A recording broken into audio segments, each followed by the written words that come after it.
If you want to build more sustainable eating habits, Noom Weight can help. Our program uses psychology to help you better understand your relationship with food and empower you with the practical knowledge and skills you need to build long-lasting habits and behaviors.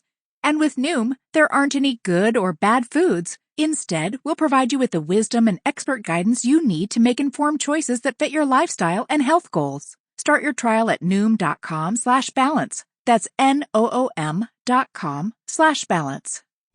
Welcome to Jason Powell's Pro Wrestling Boom Podcast, a production of ProWrestling.net. Get ready for the latest news, analysis, and interviews featuring big names from the world of pro wrestling. Here comes the boom!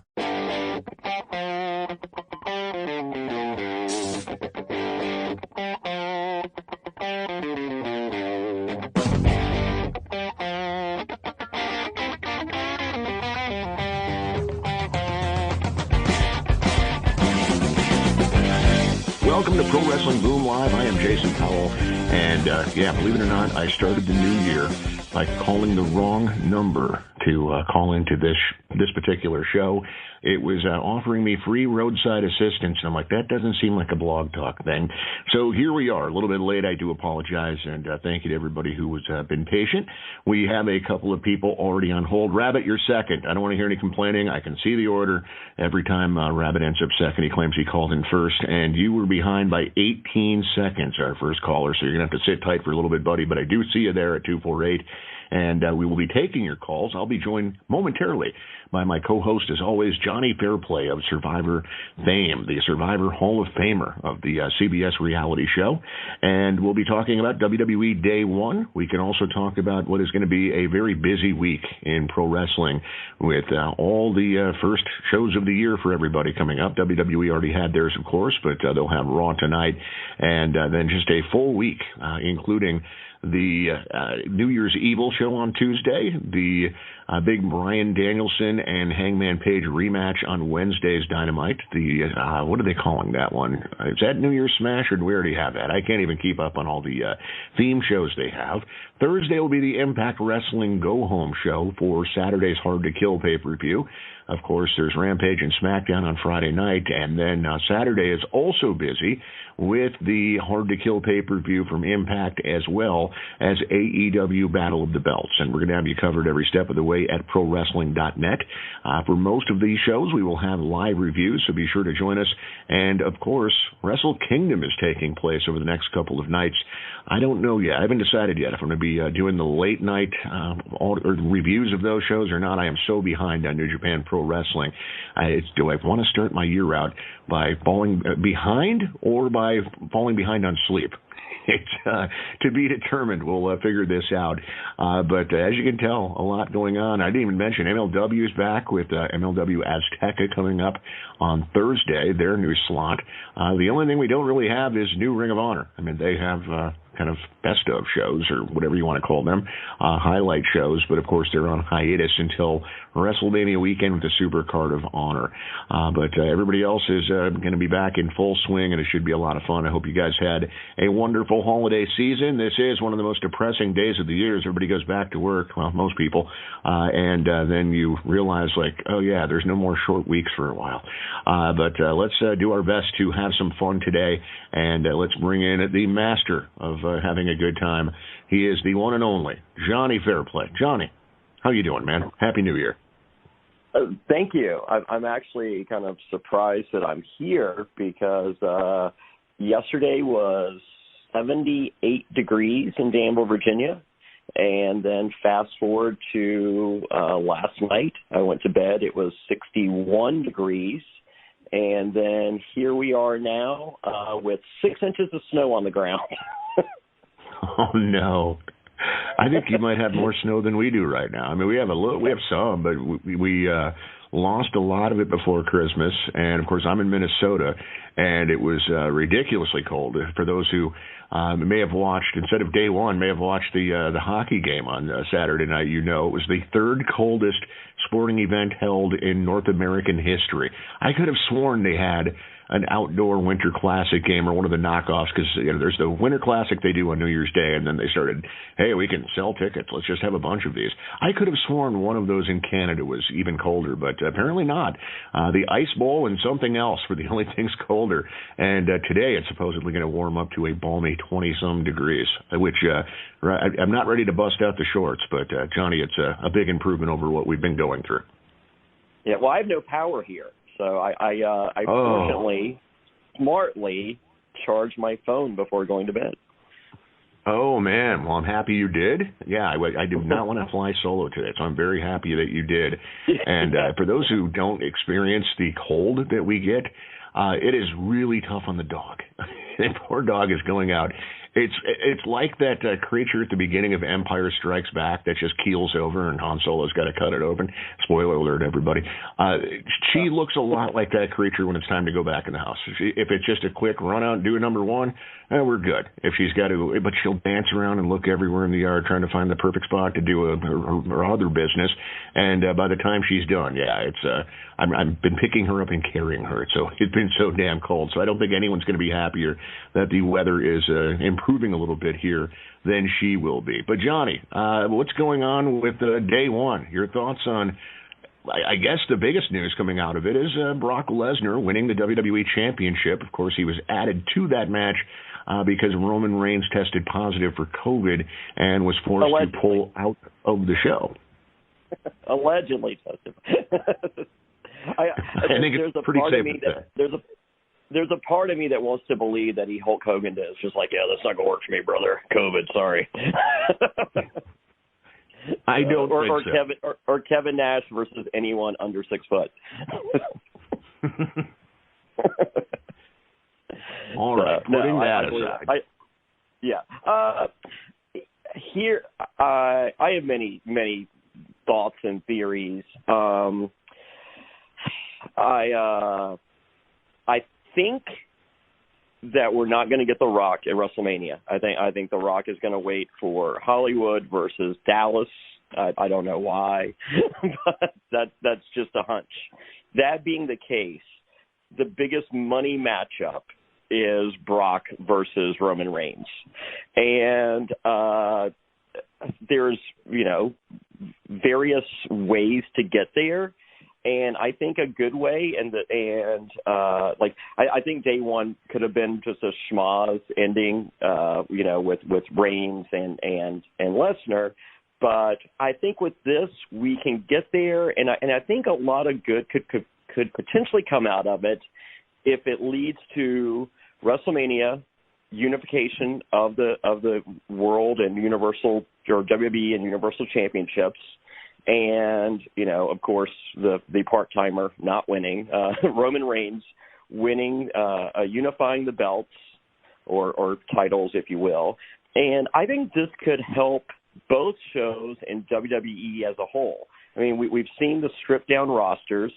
So let's say we do have a unification match, and the champion can bounce around from brand to brand. And, of course, I think it's obvious to everyone that Fox is the main show, and so you have the lead, from WrestleMania forward, the lead going forward. We have the SmackDown, or the champion focuses on SmackDown, which is Fox, going into Mania, those 2 months going into there, and then going into SummerSlam, and then the champion can go to Raw, leading in the matches to the Royal Rumble, which is the second biggest pay-per-view of the year, but usually not a lot is predicated on the World Championship match. It's more about the Rumble itself.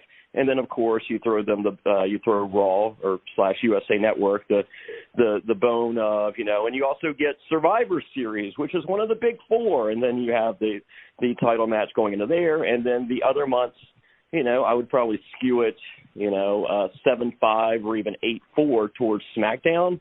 But on Raw or on SmackDown, when the champ isn't there, pull that, instead of a meaningless feud for a world title for 4 months, you have people fighting for the number one contender spots for when the champ does come back to that brand. So I think it'd be a breath of fresh air for WWE in general if that's what this culminates in. Yeah, hard to say. I mean, I don't think this was the plan. I don't, but I mean, sometimes you're forced to change plans as they were. And so when I say I don't think this was the plan, unification, if that's where they're going, I think it is something they came up with over the weekend. I am not opposed to it. Not only can they fight for number one contendership as far as singles titles are concerned, they can also fight for, God forbid you make your Intercontinental Championship mean something, your U.S. Championship mean something. I would like to see them unify all of the titles. I think they have too many title belts right now. And if we could get down to a Universal or WWE Champion, whatever they want to call it, instead of a Raw or SmackDown Champion, can we please, for the love of God, start naming the Women's Championships? Something that sounds more dignified than a TV show's title. Same with the tag titles. And if you want to keep the U.S. and Intercontinental alive, so each brand has a singles secondary championship, I'm down with that. You want to merge them, I'm down with that too. But there's just too many belts, and I think it would benefit both shows to have champions moving from brand to brand. I don't know if that's where they're going. I think it's going to be, I think we'll get a better feel for that coming out of tonight's show. It should be very interesting. If you enjoy the Pro Wrestling Boom podcast and pro wrestling audio content, then I know you're going to love becoming a member of the ad-free version of ProWrestling.net. The members hear the weekly flagship .net Weekly audio show with Jake Barnett and I discussing all the news of the week and sometimes including some first-run news items that have not been reported elsewhere. Members also have access to a decade of audio content with interviews and exclusive audio reviews of Raw, SmackDown, NXT, Ring of Honor, Impact Wrestling, and the list goes on. They also hear our audio reviews of all the major WWE, Ring of Honor, and Impact Wrestling pay-per-views and NXT TakeOver specials.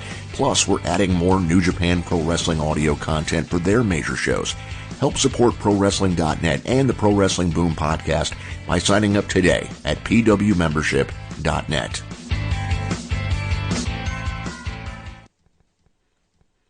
But we are going to take some calls, and I'm going to let you know the number here is 773-897-6321. And once you call in, hit 1 on your phone. That basically now we have it. You guys can't see it, but we have this new little icon that instead of just letting us know that people are on hold, it shows a hand in the air. So, it's your way of raising your hand, literally now. If you, or at least your cyber hand, if you decide to hit 1 on your phone to join in the conversation, we are here the Mondays after WWE's weekend pay-per-view events. We'll be back going live on January 31st, the Monday coming out of the Royal Rumble event. And that should be a lot of fun. And you know what? I know Sean is on hold, and Sean typically takes a good amount of time with us, and I love that. But you know what, Sean? I hope you'll be patient with us today. I think we're going to make Rabbit's day. It's a new year, and Rabbit gets very flustered if we don't go to him quickly. Sometimes he disappears, and then I'll get an angry email from him. So let's go to the one and only .net member Rabbit from the Rabbit Hole. Rabbit, Happy New Year. Happy New Year, everybody. How are you? What's on your mind today? A couple things. It's mostly about returns. I wanted to know, first I wanted to know any news yet on Bayley going AEW? I don't see how she could. Or Ronda Rousey going AEW?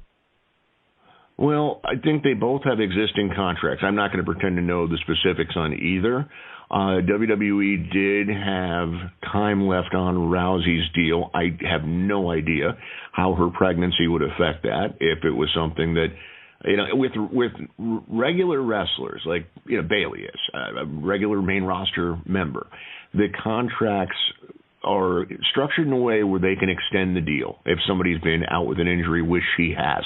So let's say she had 9 months left on that deal, and this is a 9-month injury. Well, rather than her deal expiring at the end of those 9 months, WWE gives themselves the option of extending it throughout however much time she misses. So if it is 9 months, they'd be able to tack on another 9 months. So I don't think you're going to see, unless WWE just says, we're cutting Bayley, which I can't imagine they would, but there have been a lot of people they've cut that I was very surprised by. But yeah, the point is, I don't think you're going to see her return from injury and jump to the other promotion, Rabbit. Okay, what about Alexa Bliss? Is she AEW bound? I think she is also out with an injury. And so, yeah, I would think she also is going to have time tacked onto her deal. Last we saw of her, Johnny, I believe wasn't she having nasal surgery of some kind? I didn't know what the injury was. The last we saw was she had her program with Charlotte Flair, and I saw the go home interview segment deal at WB Raw in Raleigh. But I believe that's the last once they finished that match at the live event. What are pay-per-views called now? Premium live events. Premium live events. Stop it. Yeah, I did have somebody in the industry speculate, just brainstorming, wondering if it was basically something that Peacock has come up with, like they're going to have other premium live events, and so WWE is just kind of using their lingo. But I haven't seen anything from Peacock that makes me think that's where this is going. So I want to at least throw that out as a possibility. My guess is this is Vince McMahon worrying about trivial things again. Yeah, we got pay-per-view. That's the thing of the past. Yuck. Even though you pay for Peacock and WWE Network if you're international, they're pay-per-views. Yes. Oh well. Yeah. No, I didn't recall what the injury was. I knew she was out. So I think Alexa Bliss and Ronda Rousey and Bayley make a lot of money in WWE, and I don't think they're going anywhere. I think WWE is a great place for them. Yeah, I mean, unless they're just miserable for reasons we don't know, or if they become free agents and test the waters, and wow, Tony Khan's willing to pay how much more than WWE, or I think the lifestyle would be better for some reason with not doing house shows, not that WWE is doing a lot of them.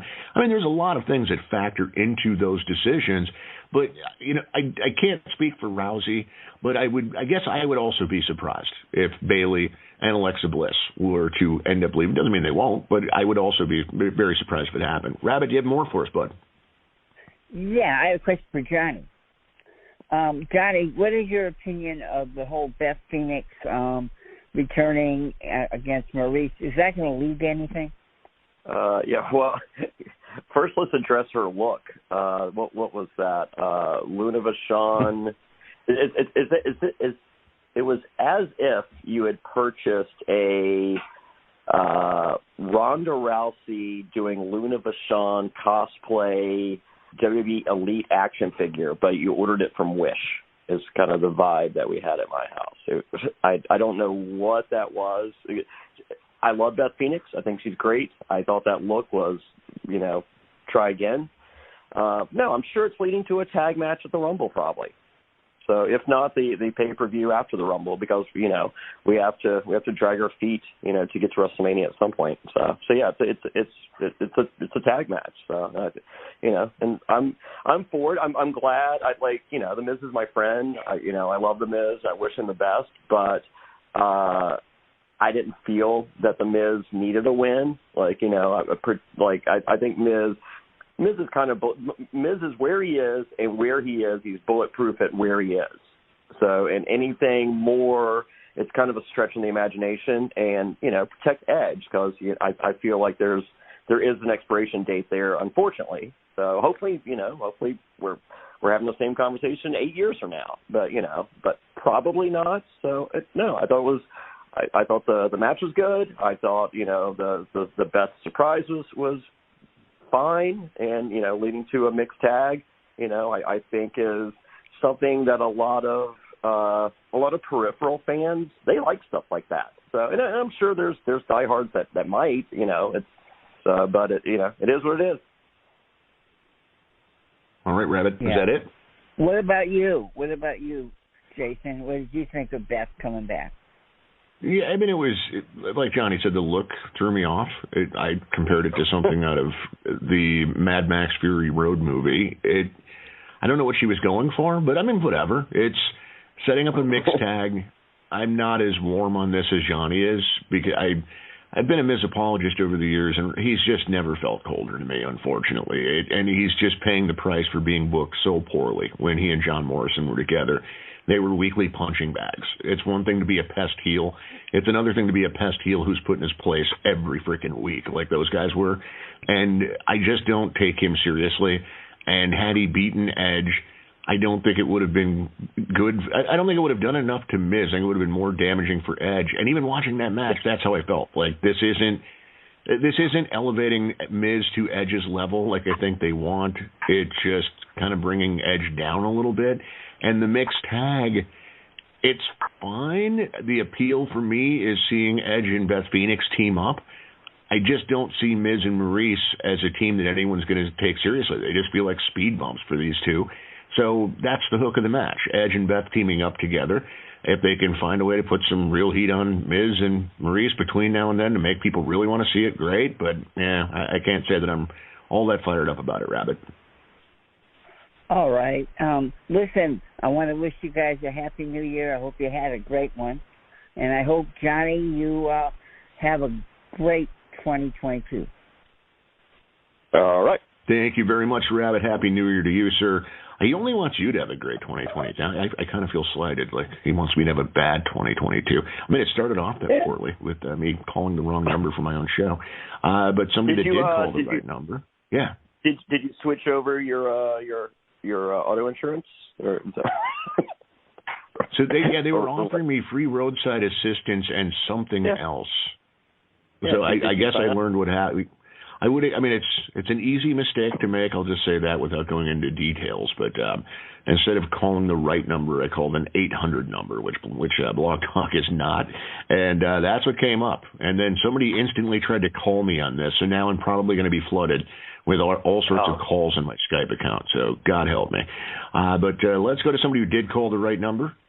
615, I believe this would be Sean from Murfreesboro, Tennessee. I hope I'm right, because I think we have had others call from 615. Sean, is this you?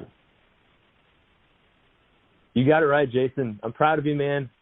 First, I want to say I'm sad I missed the last one. I was a bad member, and I missed that you had, changed the time. So I felt really bad about that. Jason. That was my Johnny, fault, Sean. You guys. Yeah, Why? That was my Why, fault. Johnny? Why is that your fault? Come on, man. It's not your fault. Come on. So I cover the challenge at realitynsfw.com, and so we had the challenge.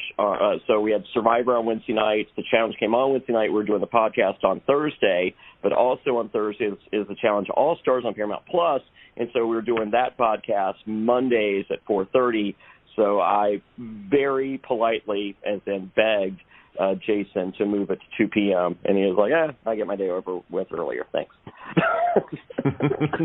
Yeah, it actually, the new start time helps a lot, I think. It doesn't seem like a lot. It's only a couple of hours, but I think it gives more people a chance to actually hear the show before Raw starts.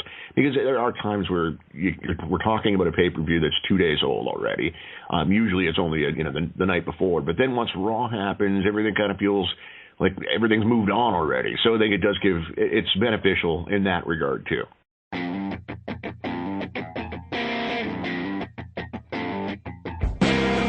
Hey gang, it takes a lot of time and effort to produce a show like this, and one way you can support ProWrestling.net is by becoming a member at pwmembership.net. However, there's also an easy and free way to do so. Think of us when you shop at Amazon by simply starting your Amazon shopping at ProWrestling.net/Amazon. You're not charged any extra, but we receive a small and very helpful commission on what you purchase. A big thanks to everyone who has helped out so far. Remember, that's ProWrestling.net/Amazon.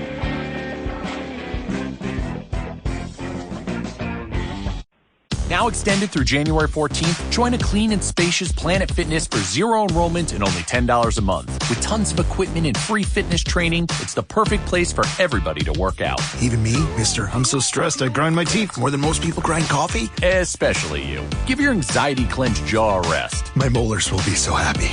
Start feeling fit-tacular today.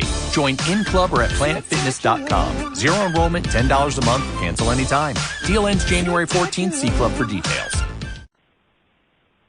Yeah, and I will say, Johnny, here in Murfreesboro, it's the same thing. It was, as far as weather, it was just about 70 on Saturday, and it was still like about 60 yesterday. And then the same thing here. We probably got 3 or 4 inches, and it looks. I mean, it looks cool. I mean, obviously the roads are fine because we didn't have ice. Thank God of no ice, because I hate ice. I'll take snow any day over ice.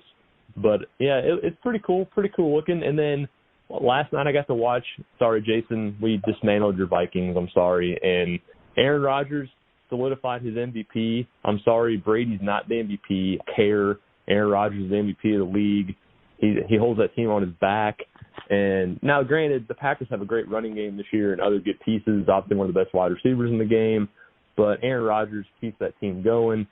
So, Jason, I want to throw that out there. Sorry, man, but had to do it. Yeah, I'm not going to dispute this as much as I am going to ask you about a couple of other contenders, because everybody thinks this is a quarterback-only award, because it usually is. What about Cooper Kupp or Jonathan Taylor?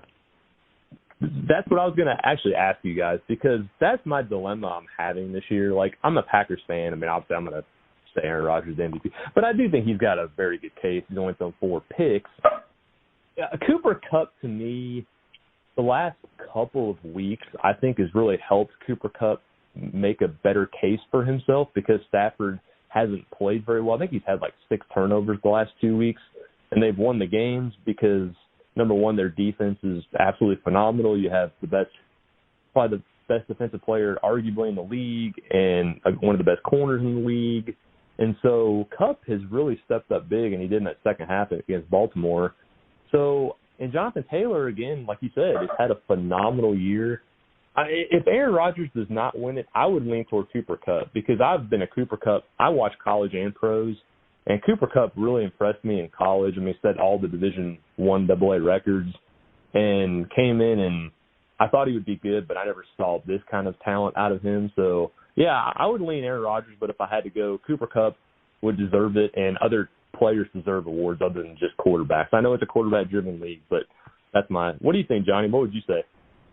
Antonio Brown, obviously. I mean, I'm a heel, brother. No, I will say about that. I hope sorry, Jason. I just want to say I hope he gets the help he needs. Like, he's got issues he needs to get worked out, and I hope he's able to get them figured out. Did you want to say something about that? Yeah, I was going to say, if I was Vince McMahon, I'd be trying to find out how do I get a hold of Antonio Brown's agent. Like, we'll pay you a small fortune just to walk onto the Raw set tonight with your shirt off, and then turn around and leave. Yeah. If Vince McMahon wants football, he must that's.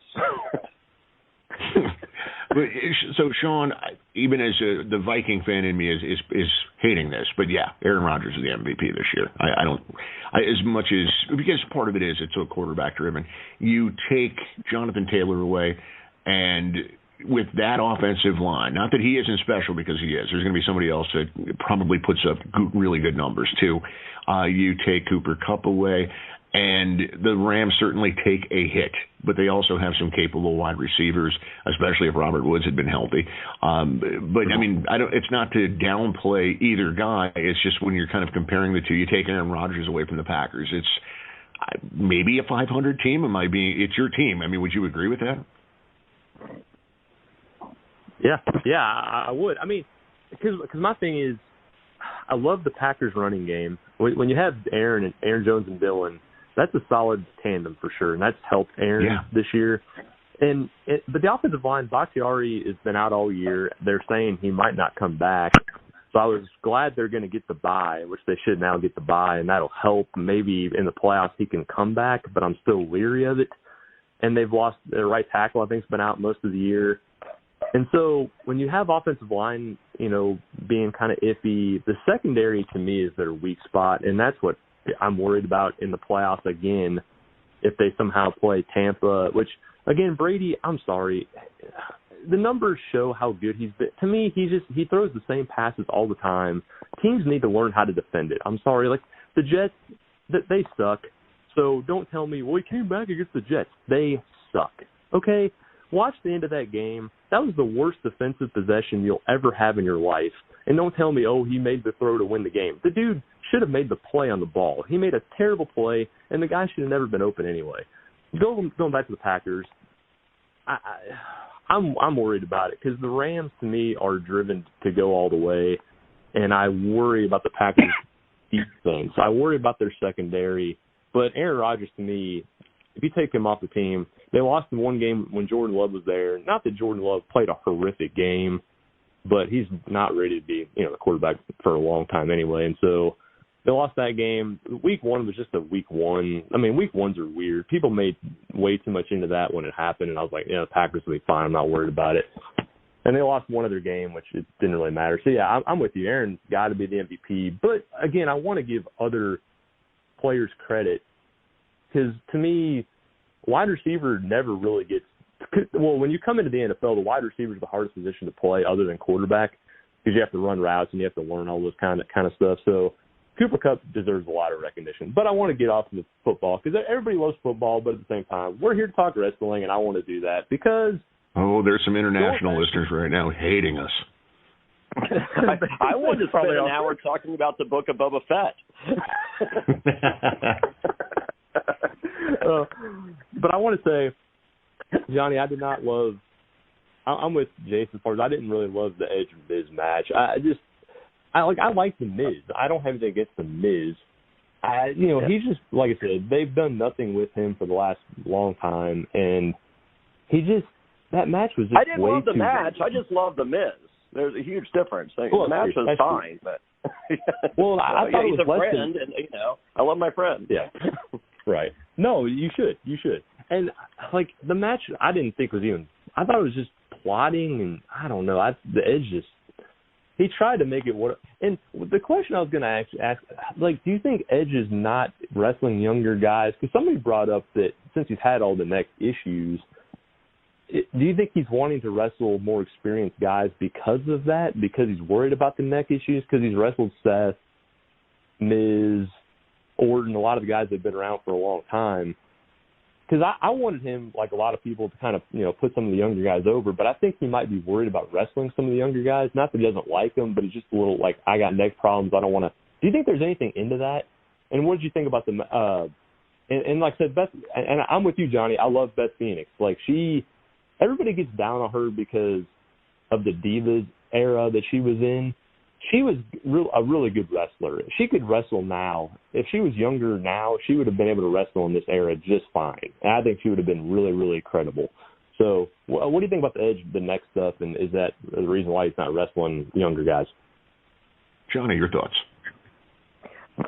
My personal belief is they have a hierarchy in WWE, and they consider Edge elite or at the top of that hierarchy. And so when you're looking for opponents for Edge, they want him to compete against guys that are upper tier. And despite the booking of The Miz, I think management sees Miz as upper tier. I think they do to a point. I mean, I think they know what they have in Miz. I also think that this feud is happening because, well, Beth Phoenix and Edge need a couple to feud against, and Miz and Maurice are that couple. But I do agree with the general idea of the hierarchy in WWE. I do, some of it may be Edge's call. I don't know. Some of it may be the company going, well, we don't want you to put over, younger talent right now. Maybe as we get closer to the end of his run, they'll do just that. They want to give people what they perceive as the matches that people most want to see, the masses want to see. And so as much as I'd like to see them elevate people, I'm not saying Edge should have come back just to do that. Hopefully he will, on his way out, whenever that time comes, elevate the right person. But in the meantime, I think let's give people the matches they want to see. And if it's Edge, I'm sure there's more excitement about facing some guys that he's watched on TV that he really hasn't had a chance to work with. And that could be Kevin Owens, for instance. They kind of hinted that they may be getting back to that at some point. They did that one-off at Madison Square Garden due to COVID changing the card. And I wouldn't be at all surprised to see Edge and Kevin Owens feuding at some point, maybe coming out of the Miz and Maurice feud. But, yeah, I don't know how much it would have to do with the neck. I mean, if it's I guess if I'm Edge, even if I'm healthy, just at his, if I didn't have any history of neck issues, even at his age, I'm just looking at it going, I don't want to work with anybody who's got a reputation for being a bit reckless in the ring. You know, I mean, who would? But I don't. Yeah, I guess I'd be surprised if there were too many people on that list that he would say, yeah, I don't want to work with this person because they're, you know, in the ring. I think WWE does a pretty good job of weeding out most of those people anyway. But Sean, do you have more for us?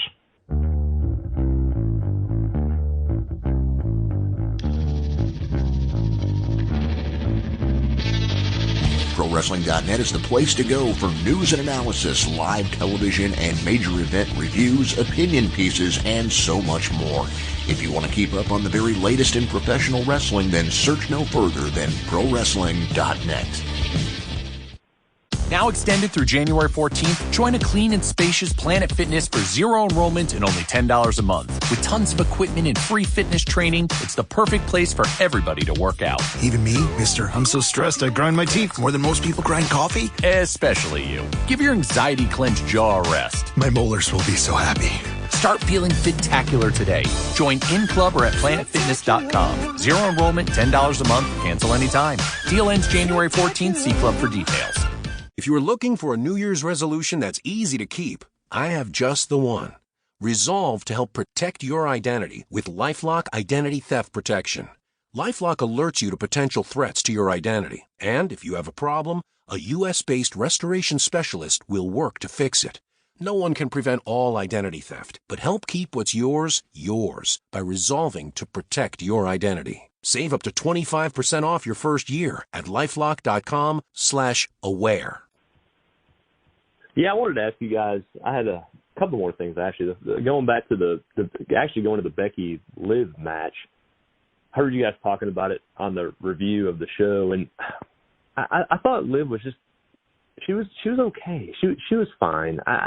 Yeah. She's not ready for this stage yet. I don't, like, the end of the match was better than the first 10 minutes was just like, oh my gosh, just like Becky's doing what she can to get her over, for sure. I don't like the heel character, but I get what she's trying to do, and I respect it. I love Becky, and she's doing the best she can to get Liv over. I just didn't think it was that good of a match. I don't think Liv's ready for this. The fans weren't behind her. They just aren't. They don't. She just kind of is what she is, and Liv has potential. But I want to know what you guys thought of the match as a whole, and do you think that it's just pretty much obvious that at WrestleMania it's going to be her and Bianca beating her, which, I mean, I'm all for, because Bianca and she's awesome right now, and I think that's the easy way to go to get revenge over what happened at SummerSlam. But what did you guys think of the match in general and kind of that line of thinking? Sure, Johnny, we're going to go to you first. I just want to tell 407, sit tight. You are on deck. Okay. I mean, it was fun. I don't think I didn't think Liv was going to win. And, I mean, the highlight for me was the finish when Becky was supposed to put her foot on the rope and she was too far away and she was like, oh well. Just like, that's kind of where I was with it. I was like, yeah, oh well. Yeah. For me, there is something still not there with Liv Morgan. I think she is good and improving, but I can't put my finger on it when it comes to her promos. I don't know. I guess the thing that comes to mind is it may sound strange, but if you already like Liv Morgan, then the promos probably work for you. I just don't hear in the promos her bringing new people. There's just almost this confidence there that I think should be played a little differently. Like, if as an up-and-comer, I appreciate the gaining confidence, but there's just a little bit of a quirkiness to Liv Morgan's promos and the way she kind of carries herself. And this one, I may totally be in the minority on this one, Sean. Can she wipe that stuff off her face? I'm sorry, if you're going to be I don't want to see bedazzled faces on people who are supposed to be trying to win fights. Yeah, that's an interesting point. I didn't really think about. Well, I mean, I thought about it, but not really that hard. But no, I'm with you. I didn't like the thing. I guess it was the Performance Center when she tried to Becky's like partner or whatever that she was working out with, and when she tried to assault her from behind, I'm like, okay, that's not a babyface look either. So I just don't think they booked it really well in a lot of the stuff they did. But at the same time, I'm with you. I think Liv has potential. I'm ready to see it kind of over time develop. But yeah, she's not ready for this moment yet. But I give Becky the credit for trying to get her over, and I appreciate it. But do you think they're going Becky Bianca at WrestleMania? Is that for sure, you think? Oh, yeah, I forgot about that part. I don't think it's for sure. I think it was, so I did the audio review with Jake and Will for non-members on Saturday night after day one. And I believe the gist of it, one of them kind of predicted that Bianca may go after Charlotte's title if she wins the Rumble. So they may go in a different direction. But, yeah, I mean, right now that would seem to be the match, and I think they've taken enough time in between, especially by the time you get there, where it won't feel like, oh, this again. Johnny, do you feel any different? I think that's the best match on paper. But real quick on Liv Morgan, I think Liv Morgan, her high end is like world champ on Dave McClain's Women of Wrestling. Oh man, I think you're being too harsh. I do. I mean, I think she has a bright future. It's just she's still putting some things together. I don't know. She just comes from that mold. Like, she looks like she came out of an episode of Glow, especially with the face stuff and all that. So that's just me. I mean, like, I I love Becky Lynch. I love Bianca Belair. I love Charlotte Flair. There's just, I just think there's in that hierarchy, Liv Morgan is just way down for me. All right, Sean. Any more? Yeah, the last thing I want to bring up, and then I'll get off, is going to AEW with the Jade Cargill against Ruby Soho match. I was under the impression, like, this tournament has felt like it's dragged on for like 9 years. Like, it's been so long, and I know why they did it the way they did it, but it feels like it's dragged on forever. But I'm glad it's coming to an end. I was leaning toward Jade winning only because they've made her into such a star, and she's got that charisma. She's got all those things you want in a top person, and she's got, she's that kind of mentality, that charisma that you want to chase, of have a babyface chase after her and beat her. But the only thing that makes me think Ruby is going to win on Wednesday is because Jade is just so far away in the ring. Like, she's gotten better. I thought the match against Thunder Rosa was definitely a step in the right direction, but I think she still has a lot to work on, and she's still green. So do you think they're going with Ruby to win the TBS title, and would that be a good move, do you think, for her? And then that's all I had, guys. Jason, you're the best, man. I always appreciate talking to you. Johnny, are you Aaron Rodgers again, MVP, buddy, even though there's other good candidates? And Happy New Year, guys. Thanks for taking my call, as always. Hey, thank you, Sean. Really good to hear from you again, and Happy New Year to you. Johnny, your thoughts on who wins the TBS title tournament, Ruby or Jade Cargill? I felt like the tournament was built for Jade Cargill to win. However, I don't like the idea of two female heel champions. So, like, if Britt Baker had transitioned to a babyface by now, then, it kind of all would have made sense in my mind. But I like if your main champion is a heel, then your secondary champion should be a babyface, just to keep the matchups fresh, for their opponents. So,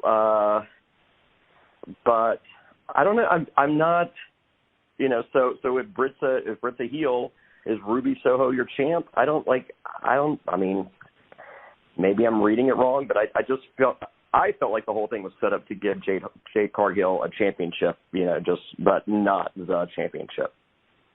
Yeah, I look at it that way. I do think Jade wins, and I've talked about this before, but I think one of the reasons is that Tony Khan, when he talks about the AEW and TNT titles, kind of makes it seem like they're on even ground. I look at it as, no, the TNT title is what the Intercontinental title was back in the day, and it's a notch below the AEW championship, and I think most fans look at it that way.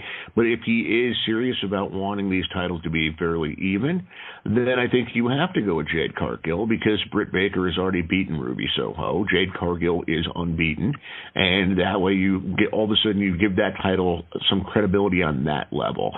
But if they go in the other direction, I think people can get over Ruby Soho losing a match to Britt. The other thing I'll say is that he thinks that, based on what he said in interviews, that he seems to imply that Britt Baker has transcended babyface heel. She's a star. And so we may see her work as a heel at times, but then there may be other times where she works against a heel and she comes off babyface.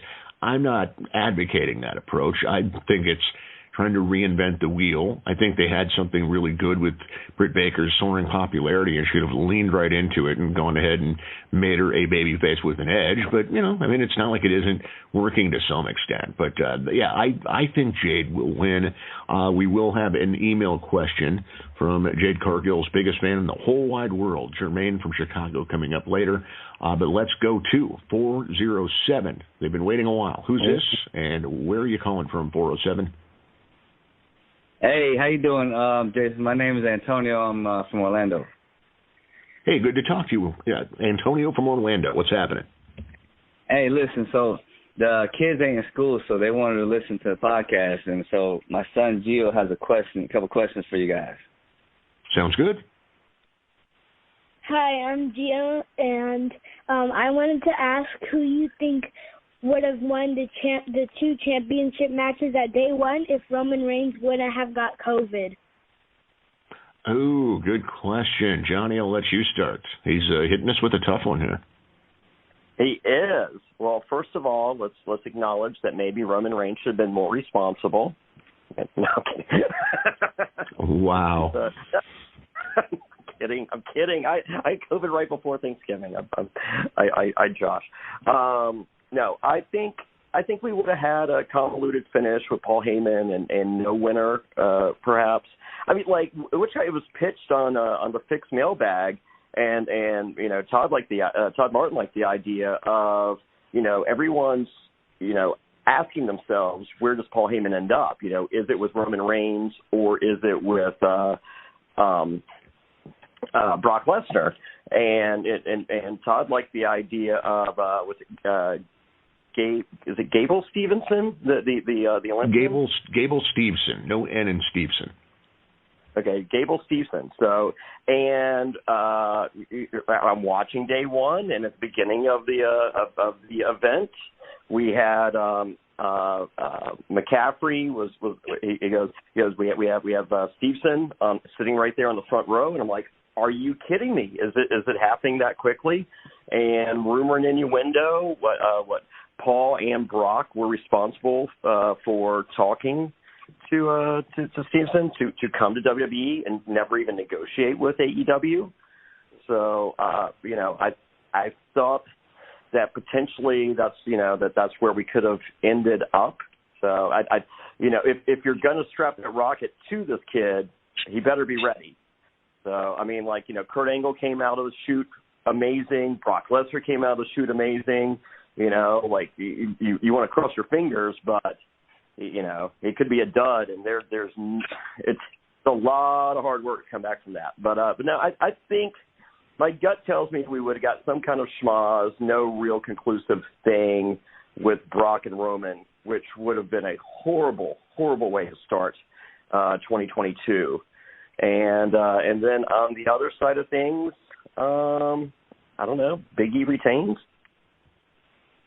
So for me, I'll just go back to what I predicted on last week's .NET Weekly audio show, which was also a Boom Combo show. And it was Bobby Lashley wins the WWE Championship to set up him and Brock Lesnar at WrestleMania, which they may get to before then. And I did have Roman Reigns retaining. I wasn't sure how. I mean, Gable Stevenson was there at the last pay-per-view, too, I believe, or at Raw, one of the two. So it's not the first time he's been at ringside. We don't know what he is allowed to do physically. because he has that NIL deal. Doesn't mean you can't set up a match for WrestleMania with him without him getting physical. And maybe he could. I'm just not sure. It's all new territory there with those deals. But his amateur wrestling career should be over in time for WrestleMania. He, by the sounds of it, is training. And I wouldn't be at all surprised if Brock Lesnar had a lot to do with it, given their ties to the University of Minnesota, both being NCAA champions while attending at different times, obviously, the U of M. And then Paul Heyman, yes, for sure. He has been big on Gable Steveson for quite some time. Did you have another one for us? It's going to be tough to come up with one that is as tough as that one was, but let's see what you can do. I also wanted to ask who your favorite wrestler of all time is. So as a journalist, I don't really answer that. I just kind of cover it. But Johnny, I think it's fair game for you. My favorite wrestler of all time? Yeah. It's tough. Ric Flair, Roddy Piper, or 1A and 1B. And I'll tell you, when I was a kid, before I started doing this, I was a big fan of all sorts of people. Hulk Hogan was certainly somebody when I was your age or around your age that I was really into. But Ric Flair, so many people. But yeah, doing what I do now, it's just a little bit different. But hey, really good questions, and I appreciate you taking the time to call. Did your dad make you listen to this podcast? No. Really? You're just that big of a fan. That's very cool. Well, I hope we hear from you again. Okay. Okay, thank you. Thank you very much. Antonio, did you have more, or was that it for today? I think that is all. Yeah, he took he took the phone away from me and wanted to start asking questions. The only question I asked about, you see, I was a huge ECW fan back in the 90s and early 2000s when it was going on and stuff. And I have a question. Like, do you think that? I don't think it will survive nowadays. Do you think that will survive nowadays? All the stuff they were doing and stuff, and the violence and all that crazy stuff they were doing back then. You know what, Antonio? So I don't know that it would work on a national level, but it wouldn't have to, because what we're seeing right now from Game Changer Wrestling is a similar approach that sometimes is even more violent than ECW was. And if they ever wanted to go national in terms of like being on a cable network or something, I think they would have to tone things down.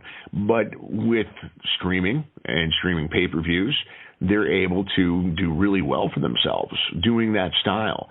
So maybe Paul Heyman, if he had national aspirations in the traditional sense, would have still been forced to tone things down.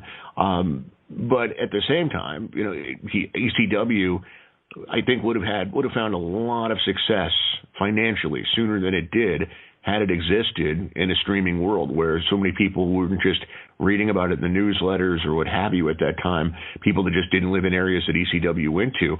The buzz about that company, I think wrestling fans, if they had the option to stream back then, I think, again, it would have been successful sooner than it was. And, yeah, it's just unique timing, obviously, with when they came around, or not unique timing, but just a timing issue of things would have been so much different if the technology had been advanced, and they went on pay-per-view, and it's not that.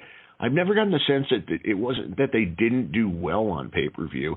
It's that the pay-per-view industry is set up in a way where they pay so dang late. It takes them a long time to pay people, and when you're a small promotion like ECW was, it's money that you need now.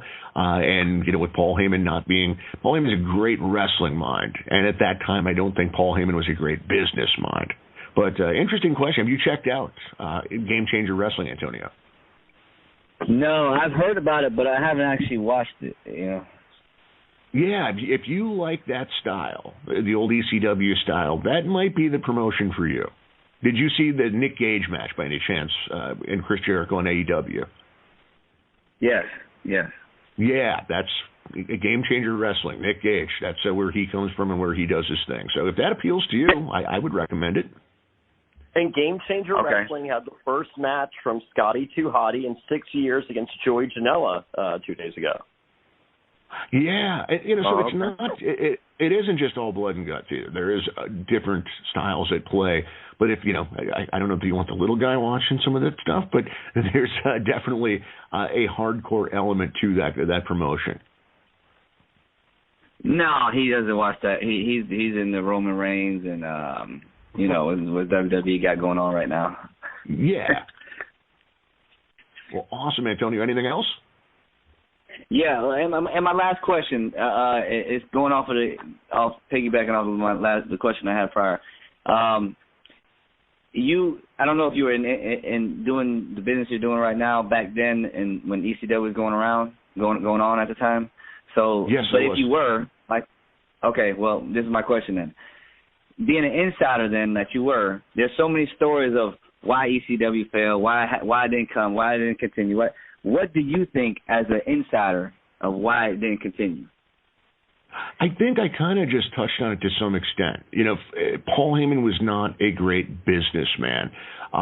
He was a creative genius, and I have a lot of respect for Paul. Back in the ECW days, I spent a lot of time talking with Paul, and it just it wasn't set up structurally well from a business standpoint. And had someone else been running the business side of things while Paul focused on the creative, things may have been different, but again, maybe not, because of the way In Demand and the pay-per-view industry was set up. They needed that money. They couldn't get that money for months on end. I can't remember what the turnaround time was.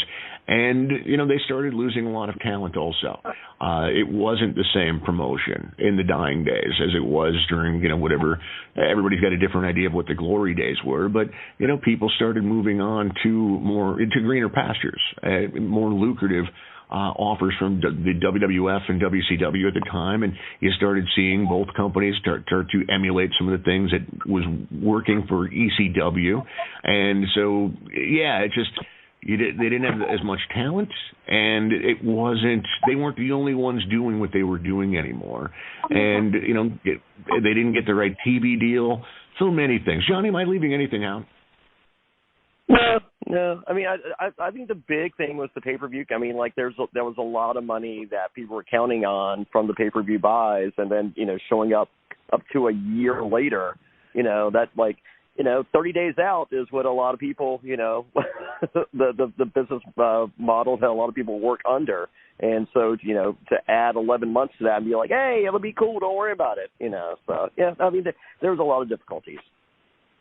Definitely. Well, Antonio and Son, I definitely appreciate you guys taking the time to call in. Let's become regulars. It was nice to hear from both of you, and good questions from both of you. The little guy really impressed me. He came at us with a couple of good ones there. Hey, before we get to Jermaine from Chicago's email question, I will give out the number again. We have open phone lines right now, so if you'd like to get in on the discussion, you certainly are welcome at 773-897-6321. Hit 1 on your phone to let us know that you want to join in on the conversation. If you are listening right now going, why don't they call my name? I've been waiting. It's because we don't know that you want to join in on the conversation, because according to what we're seeing, you're still in listen-only mode. But before we get to Jermaine's email question, Johnny, I want you to tell everybody about your main business now. This is, you were doing some other things, but now this is... First and foremost, the livelihood of Johnny Fairplay is now talking about reality television shows. Who better to learn about reality TV, get reviews of all the major reality television shows, than from a freaking reality television star himself, Johnny Fairplay. Take it away. Oh, stop. No, tell me more. It's great. I love hearing it. I'm a full-time podcaster. You can check out my live shows hit straight to the YouTube. So go to youtube.com/realitynsfw. For those of you wondering what that means, it's not safe for work. I mean, it's not, hardcore talk but I'll drop an F-bomb or two, so usually in the first couple of minutes. So yes, it's Reality NSFW. Check it out on YouTube. Right now we're covering the Challenge All-Stars, and those are now dropping since the Challenge Spies, Lies, and Allies is completed. Those are on Thursdays at 5, usually 4:30 p.m., but this week 5:30 p.m. because we have a special guest, Ayana. Who took the salad? It was Ayana, and we will be discussing the Greek salad that she loved more than life itself and made Jody's life miserable about. It's a very, very big get as a guest. Very excited about that. So that'll be this Thursday at youtube.com/realitynsfw. Also, all the podcasts are available, Apple, Spotify, Amazon Music, wherever you listen to your podcast, just search Reality NSFW. And what do we have coming up? January 4th, I believe, is the new season of Australian Survivor. I'm not sure if they're showing it on Paramount Plus yet. Fingers crossed. If not, I will have links on my Facebook Patreon group, and so you will be watching with us. We'll do a podcast after each episode. Australia's newest season of Survivor is Blood versus Water, featuring Sandra. That's right, the only one of two-time winners in the history of Survivor, Sandra Diaz-Twine, one of my arch enemies and good friends, is playing Australia's version of Survivor. It's 50 days instead of 39 days or 23 days or 26 days or whatever. It's a long time. And talking to Sandra, every day was 120 degrees during the day, 50 degrees at night. They're missing part of the ozone layer there. It's the challenges blow away the U.S. version. So to get the access to that, become a patron. And of course, the best way to support the podcast, go to adfreensfw.com. Once again, adfreensfw.com. We also do a weekly Q&A, just like Jason Powell, except mine is a lot of sex stories and things I shouldn't be saying ever, anywhere, but they're there. So, yeah, give us a try. It's cheap. If you don't like it, I'll send your money back. adfreensfw.com. No one's been held captive yet, so give us a try. Excellent. And my website is prowrestling.net. We do have the member side of that with a ton of audio content. The .NET Weekly Audio Show, Jake Barnett and I co-host on a weekly basis, talking all the news of the week. We also have audio reviews of all the major pay-per-views and television shows. Many of them are same-night audio reviews. For instance, tonight, I'll be doing live coverage of WWE Raw at ProWrestling.net, and then shortly after the show, I will be doing the members-exclusive audio review for members. I do that every Monday, same with AEW Dynamite on Wednesdays. We have that for SmackDown and Rampage as well. NXT on Tuesdays with John Moore, who does a hell of a job covering NXT 2.0 and has been for some time. As far as it's interesting, Antonio was wondering if I'd been around back in the ECW days doing this. I believe this is year 23, I believe, at least, that I've been covering pro wrestling for a living. Took a little bit of time in between to go work at fanball.com, which was a fantasy football and just fantasy sports website for 4 or 5 years, and was still kind of doing some part-time wrestling coverage in the meantime. So it's been a long time. This will be, we're approaching 14 years of prowrestling.net, which seems crazy to me that the anniversary is in February. I worked at the Torch before then, pwtorch.com, and so it's been a long road, and it's still a lot of fun. I still enjoy doing this quite a bit. If you are interested in membership to prowrestling.net, simply visit pwmembership.net, and that will give you all the sign-up information, and you can follow me on Twitter as well, at prowrestlingnet. Let me see if we have... Nope, we do not have any new callers, so let's go to Jermaine from Chicago's email question. If you are listening and you're at work going, how do I do that? .netjason@gmail.com. Spell it out, DOTNETJASON@gmail.com. And get them in quickly here before we wrap up the show. But Jermaine has a few questions. He says, Happy New Year to both of us. Happy New Year to you, Jermaine. He wants to know, what are we doing here? You build up Raw TV for months just to have somebody else win the main event. And I'll just start there. Like, things happen, Jermaine. Roman Reigns, COVID. Anyway, he says, and how can it never be mentioned on the show that the babyface is being screwed over? First a 4-way, then a 5-way, and that is fair. It's lazy all around. What do you guys think? Johnny, are you as bothered by this?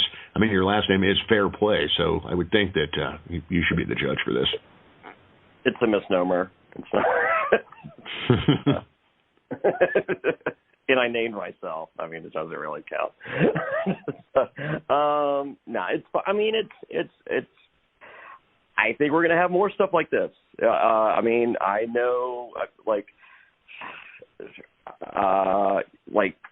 I got everything I was supposed to do. Like, I got tested 4 times in 5 days for COVID. Negative. Got on the plane. Got FedEx results in, wore a mask, vaccinated, everything else, and then I go to film a TV show and extremely stringent protocols and came back with COVID. So, I mean, and this is someone that, like, as I said, I wasn't haphazard in what I was doing, and so if that can happen to me, like, I would imagine, I don't think, you're talking about athletes and actors, to a degree, who make their living, doing a television show, and I would like to imagine that the vast majority are overly careful, and they're getting COVID. Like, I can name 10 people right now that have COVID that that were doing the right things. So this is going to happen. Changes are going to happen. Do I feel bad for Big E? Yes. But, it's Vince McMahon, as we've found out through Bruce Pritchard doing the Something to Wrestle With podcast with Conrad Thompson, Vince McMahon is a huge proponent in, if one of your main matches, if someone no-shows or something, Vince wants to give you it. Whatever the replacement is should always be better. He's a huge believer, and that's cool to hear. And I think that holds true today. He doesn't have Roman, and he's just like, what can make it bigger? Rock winning the other belt. So that I think that's what happened. Yeah, that's exactly what I was going to say. It's not just a Vince thing; it's a long-time promoter thing as well. That it does make sense for Vince to carry that over, just to have that mentality that we have to over-deliver. Especially when the biggest match on this show was taken away. What I don't like, Johnny, and I'm curious for your thoughts on this, the decision to have Big E actually be the one to take the pin. Why? Yeah, I don't know. You had Seth Rollins in his Trent Beretta cosplay outfit. I mean, I felt like that would have been a viable option. Or Trent. Or Kevin Owens. Kevin Owens. So, there were some outs. There were definitely some outs. My hunch is the reason he pinned Big E is so that, Brock's a baby face and Big E's a baby face, and I don't think they want to muddy the water there. So we may not get a return match between the two, and you just have Brock going, just maybe not Brock's name, but it just established Brock pinned the champ. That's it. Let's keep moving. We don't need a rematch between the two. He pinned, he didn't, if Big E wasn't the one pinned, then why isn't Big E going, hey, this guy never pinned me. I want another match. Whereas with Big E taking the pin, we don't have to muddy the water in a face versus face matchup in a rematch if you're looking to get away from it as quickly as possible. Question number 2 from Jermaine. I hope this is a joke. Jade Cargill carried that match and had her best performance yet on Rampage. He says, no disrespect to Ruby Soho, but how long should Jade's TBS title run last? And obviously, he's referring to the match with Thunder Rosa. I would probably argue that it was, most of her matches are so brief that, yeah, it probably was her best match to date in some ways. It also was, she was clearly being led by Thunder Rosa, who carried the match, but I don't know that I would have gone 11 minutes with it like they did and run the risk of Jade being as exposed as she was. But if they do go with her as champion, I mean, if you're Tony Khan, do you already have your next champion planned out, or is this one of those where you go in saying, well, let's just see where this gets us, and we'll worry about the next champions when the time comes. But I want to ride this out and see how far she can go as champion.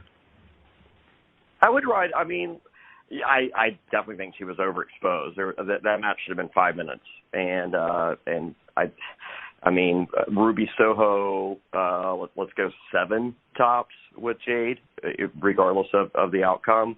But yeah, no, Jade Cargill is something very special. I mean, I think she's unique looking. I think she's beyond beautiful. She's powerful. I mean, there's a lot of components to her that make her definitely stand out in that AEW roster, male or female. I mean, I think she's like, I would want to get the most out of Jade if I'm Tony Khan, and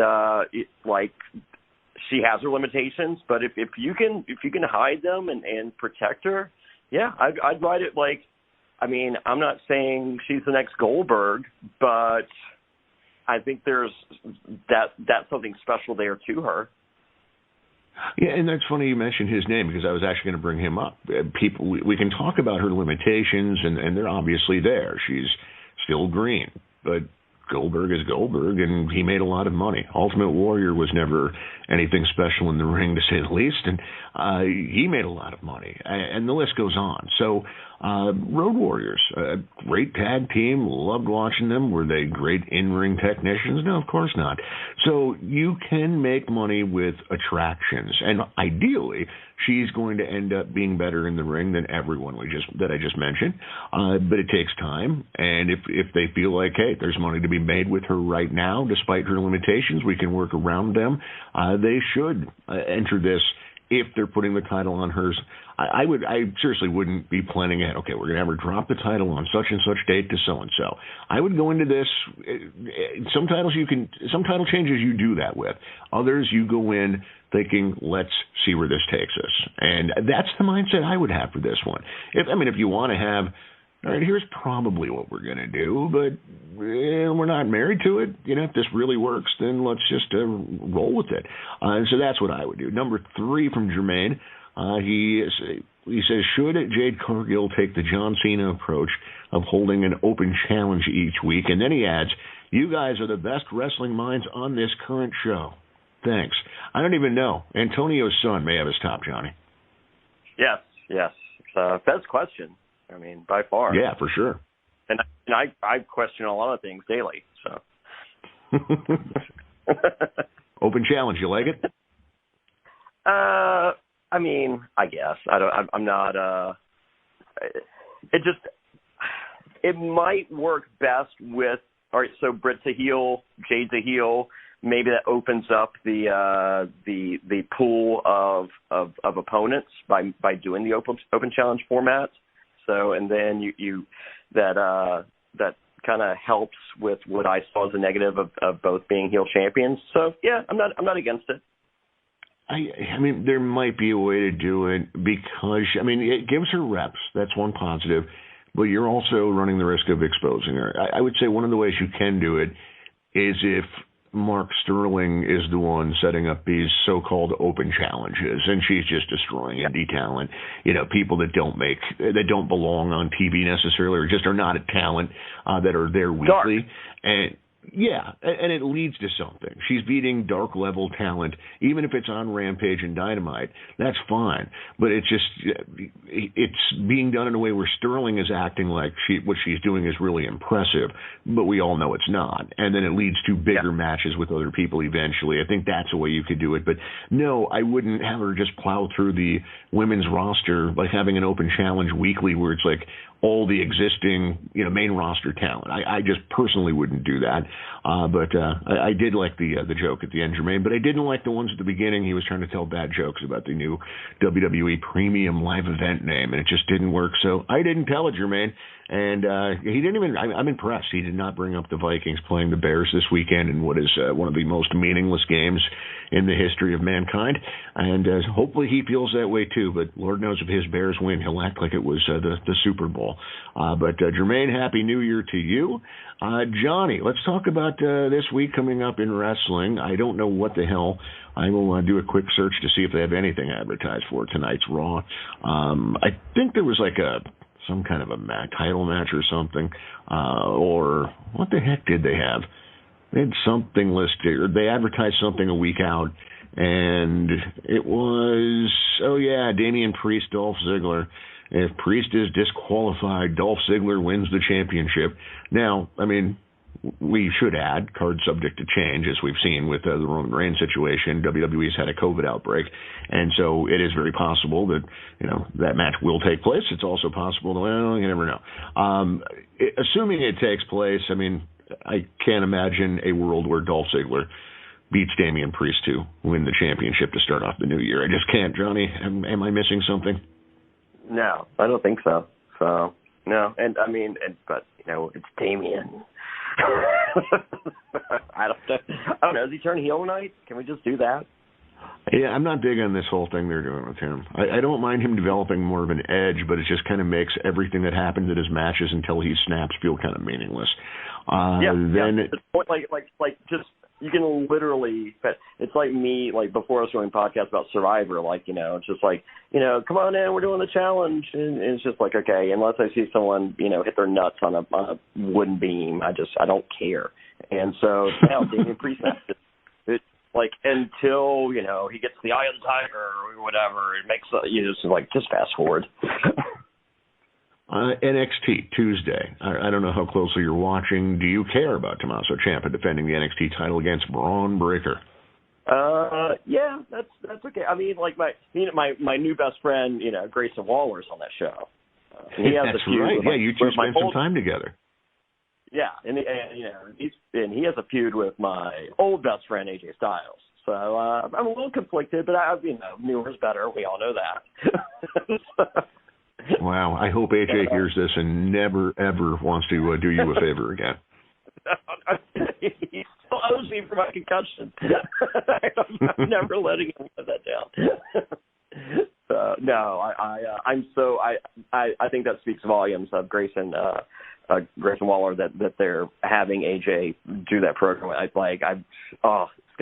I hope I'm right, and I hope the sky's the limit for Grayson Waller, and so to have someone like AJ to put him under the learning tree, that's awesome. Peek behind the curtain. Someone else was supposed to take out Johnny Gargano, and rumored innuendo is Johnny Gargano asked for that person to be changed to Grayson Waller. Pretty impressive. So and Braun Breaker, I think he's something special. I still don't understand that. I mean, like, there's money in the name Steiner. Yes. I mean, like, if his dad was Wayne the Train Bloom, I get it.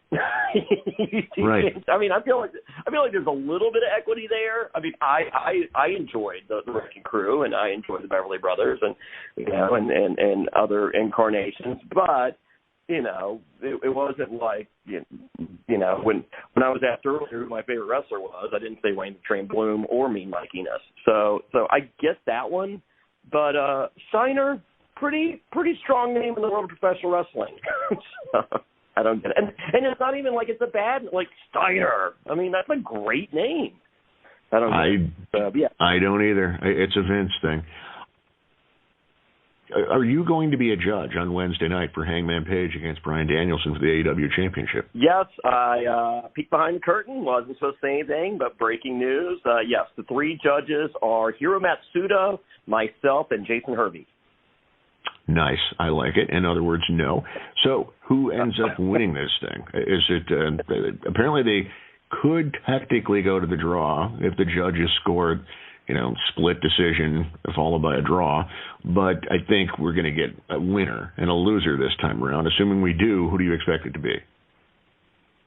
I think the winner is going to be Hangman Adam Page, and I think the loser somehow, and I don't know how. I mean, I guess the third judge. So that was a strangely worded question. You're right for taking me to task on that. So you have Hangman Page winning. I have Hangman Page winning, and I think it goes to the third judge. Gotcha. I mean, I lean and that's a good out for Brian. Yeah, I just wonder if they will go to the judges or not. I do have Page retaining. I don't think it's Bryan Danielson's so damn good that Page could pin him, and they could give him the Kofi Kingston Brock Lesnar treatment, and Danielson would bounce back. But I'm not saying they should. Don't get me wrong. I guess I wouldn't be worried about finding a major out for Danielson. They may worry about it more than I do. And then so this weekend again we have Hard to Kill, the pay-per-view from Impact, and then we also have what an aptly named pay-per-view for that company. Oh, for sure. Yeah. It's amazing. I think if you get people who defend the company when it comes to has it ever made money, they'll tell you, there was a year, and I'm happy they're around. I'm happy for them. I just don't understand to this day how they make money. I mean, God bless them. God bless the people who are collecting a paycheck for this. It's incredible. I mean, now they're starting to go on the road, and we'll see how that goes. But Anthem has definitely been good owners. They keep letting them spend money. But in the pay-per-view itself, the match that I'm looking forward to most, I think, is Deonna Purrazzo facing Mickie James, and I think it's a Texas death match or something. It's got a stipulation to it. The World Championship match, it's Moose against Matt Cardona and W. Morrissey in a triple threat. And I think Game Changer has proven that you can headline a pay-per-view with Zack Ryder, the Matt Cardona.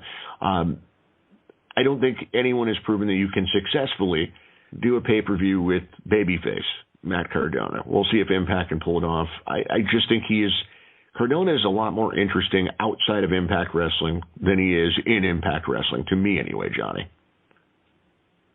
Yes. Yeah, you're not paying any attention to Impact, are you? No, not at all. So, I don't know. I mean, this is a company that paid your bills, Johnny Fairplay. How could you? Hey, they paid a lot of my bills because that administration is not there. So, if there was administration hire, I assure you, any company I worked for, I would follow. So right now I'm a full-time podcaster talking about reality television, so I'm watching Celebrity Big Brother. I'm watching The Challenge. I'm watching The Challenge All-Stars. I'm going to watch Australians' version of Survivor.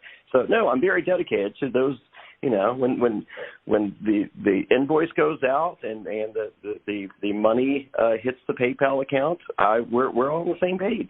But until then, no. I don't have time. Fair enough. So we do have a new match that they've announced for Saturday's AEW Battle of the Belts. It is the rematch. Cody Rhodes defending against Sammy Guevara for the TNT Championship. I got to say, disappointed by this show before it even starts because it's only 1 hour.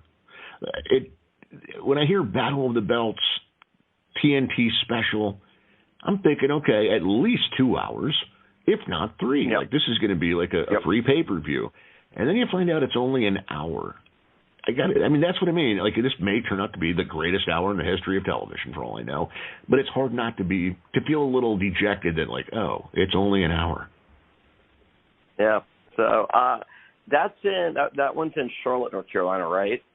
I believe so. Yeah, they've been spending a lot of time in, I'll look that up while we're chatting here. I know they've been spending a lot of time in the Carolinas. This Wednesday they're in Newark, and then, yes, Charlotte at Bojangles Coliseum on Saturday. Yeah, so that's Saturday, and then next Wednesday. And so I caught the Christmas episode, which, was filmed a couple days before. Yeah. I was there for that. I was in Greensboro, North Carolina, and then on Wednesday they were in Raleigh, North Carolina. All of which within like an hour. Charlotte's about 2 hours, but but Greensboro and Raleigh are an hour with it. That's a lot of time in the Carolinas, and I guess all those markets have fans independent of one another that they don't have to rely on them traveling. These are even though it's like Carolinas, they are major metropolitan cities.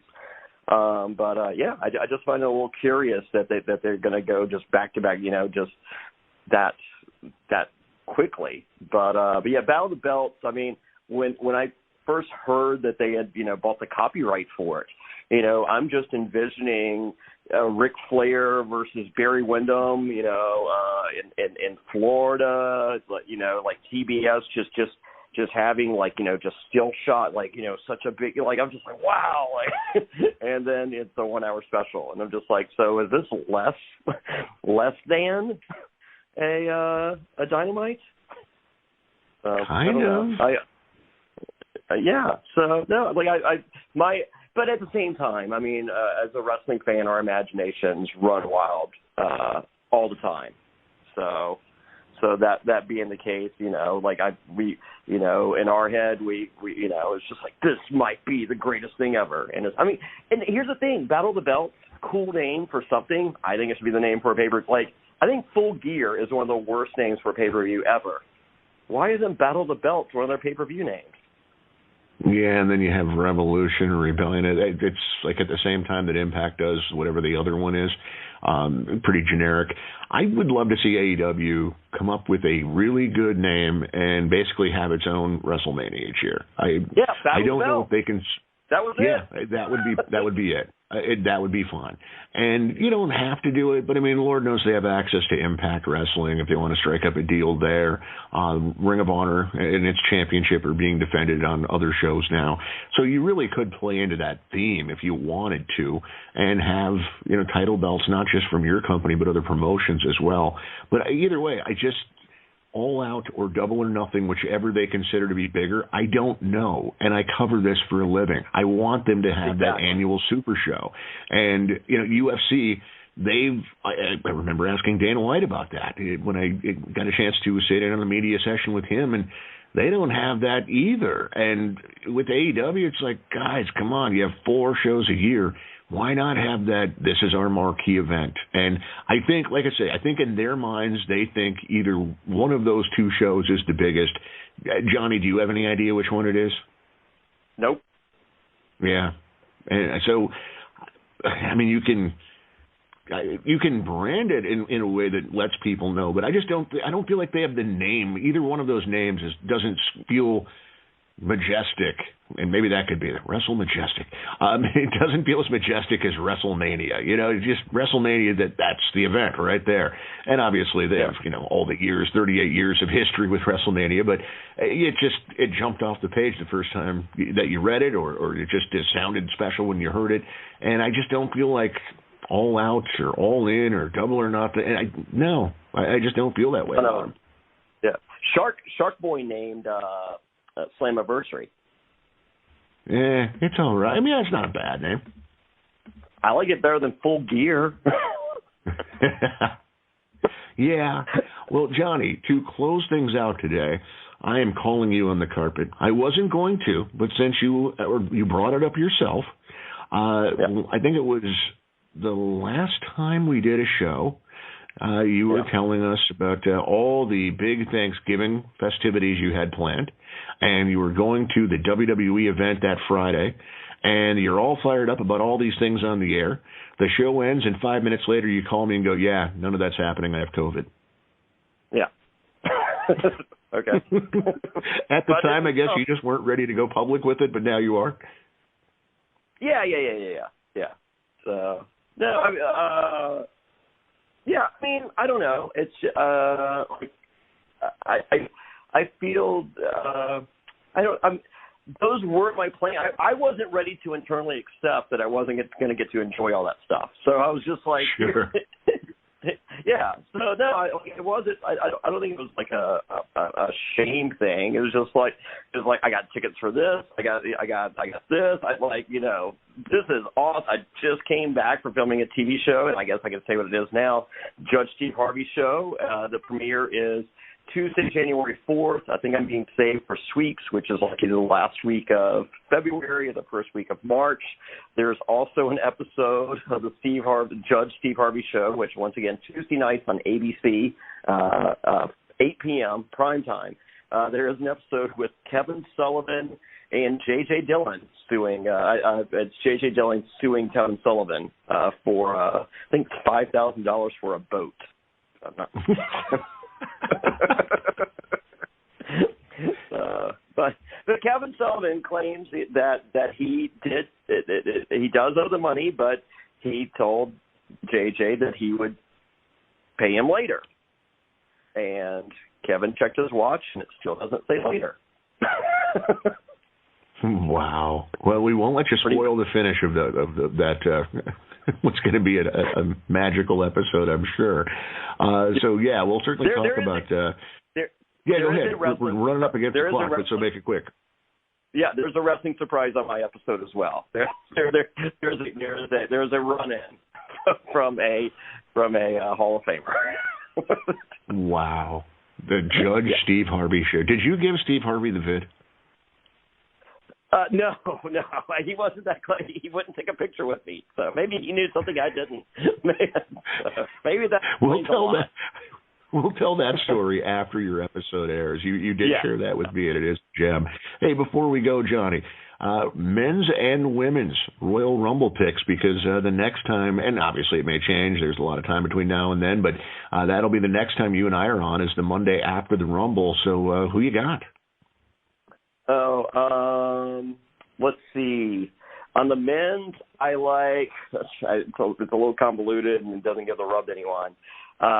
Brock Lesnar entering as the champion and winning just so he can get his the unification match against Roman Reigns. And the ladies' side?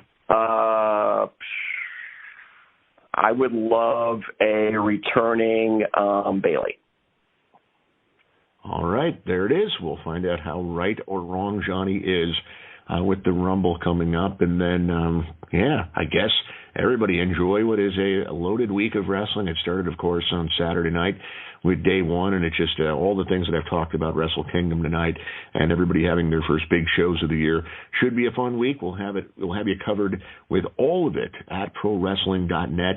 And thank you, everybody, for listening to this episode. Thanks for supporting the Boom Podcast. Have a great new year, and we'll talk to you again very soon. Follow me on Twitter at ProWrestlingNet. Follow Johnny at Johnny Fairplay. No H in Johnny. Take care, gang. Now extended through January 14th, join a clean and spacious Planet Fitness for zero enrollment and only $10 a month. With tons of equipment and free fitness training, it's the perfect place for everybody to work out. Even me, mister. I'm so stressed I grind my teeth more than most people grind coffee. Especially you. Give your anxiety-clenched jaw a rest. My molars will be so happy.